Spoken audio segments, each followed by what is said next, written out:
25 a 7 vozes. Capítulo 5. Olhe que foi mesmo por acaso. Quando saí de casa, nem pensava em passar por aqui. Mas depois tive de ir ali ao Monte Pio levantar a minha pensão e lembrei-me de dar uma palavrinha ao Paulito. Para mim ele há de ser sempre o Paulito.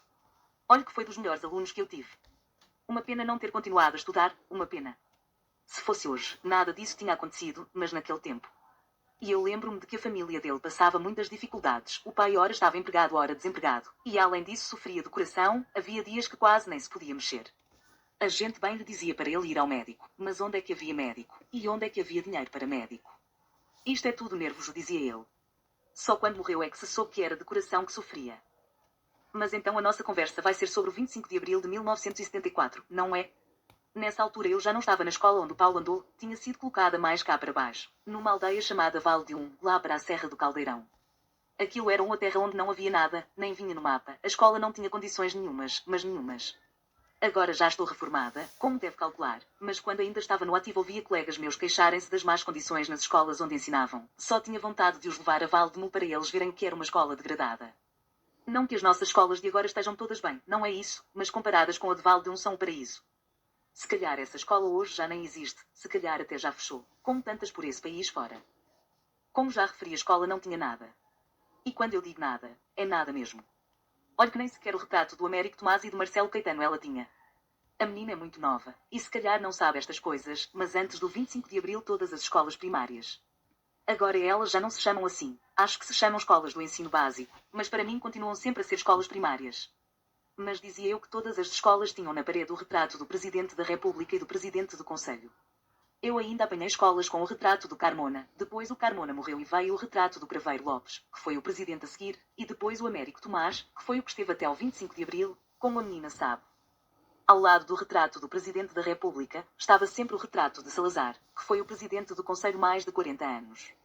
Um dia, em 1969, como a menina também deve saber, o Salazar caiu de uma cadeira abaixo, bateu com a cabeça no chão e teve de ser substituído por Marcelo Caetano, que ficou até ao 25 de abril. Isto em traços muito largos, claro, porque pelo meio houve muitas histórias e mais histórias, mas agora não vem ao caso. Pois lá em Vale de nem o retrato do Marcelo Caetano nem o do Américo Tomás havia. Nem isso, que o Ministério queria sempre que não faltasse, para os meninos saberem logo de pequeninos quem é que mandava em todos. Não é que os retratos dos dois homens me faziam falta, quanto menos olhasse para eles, melhor. Mas isto é só para a menina ver como aquela escola era desprezada. Olhe que não havia um pau de giz. Nem sequer o mapa de Portugal. Eu queria dar aritmética e geometria, e nem uma caixa com os pesos ou com as figuras geométricas lá havia, como havia noutras escolas. Nada. O que se chama nada. Então eu, pacientemente, escrevia todos os meses uma carta ao Ministério e explicava que a escola não tinha material, e sem material como é que eu podia ensinar as crianças, e lá dizia também, para ver se os comovia, que a escola nem os retratos do Sr. Presidente da República e do Sr. Presidente do Conselho tinha nas paredes, e que era uma vergonha para o país uma escola naquele estado, santo Deus. E do Ministério, nada. O silêncio mais completo. E lá vinha outro mês, e lá voltava eu a escrever para o Ministério, a mandar ofícios, a fazer pedidos a toda a gente, e do Ministério apenas o silêncio. Foram anos terríveis. Eu já não sabia como inventar maneiras de ensinar os miúdos.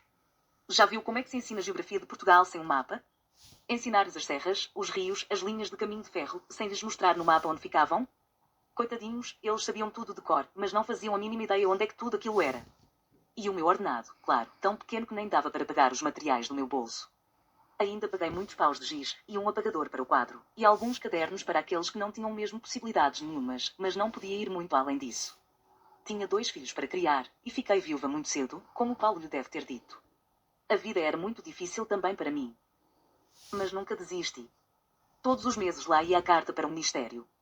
Isto durante anos. Só em selos devo ter gasto uma pequena fortuna. Até que um dia, já eu desesperada de tudo, aparece-me junto da escola uma carrinha a trazer, finalmente, material que o Ministério mandava. Só não deitei foguetes porque não os tinha, mas senti-me rebentar de felicidade. Até que enfim eu ia poder ser uma professora a sério.